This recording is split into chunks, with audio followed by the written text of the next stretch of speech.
For this video, I'm going to teach you how to make an Airbnb listing. So first, we have to log in. If you don't already have a login, you'll have to create one. My computer already knows me, so I'm just going to go ahead and log in. You can go through just your email or your Facebook.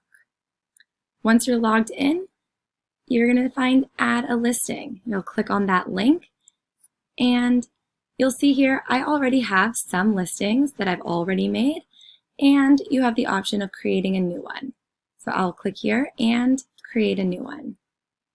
You will then begin clicking through to set up your new listing.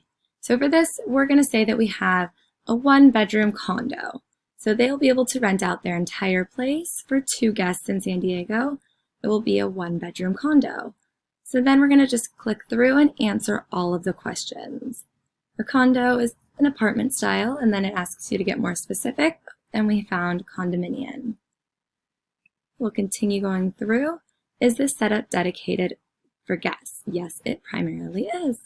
You will continue answering all of the questions and going through clicking next until you've answered all of the questions.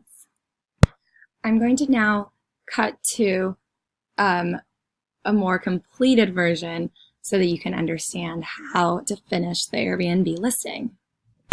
You'll need to insert photos and a description.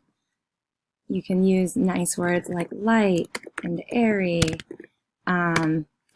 etc. to describe your place. There's plenty of options for more information.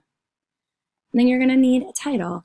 The title should have warm words like tranquil or anything that's very inviting. So I will write tranquil condo in San Diego. But anything that's just an inviting name. And then you'll click through to your calendar. You have many options for this, and then there's a lot of, it is very simple, and Airbnb does a great job of showing you exactly how to post a new listing.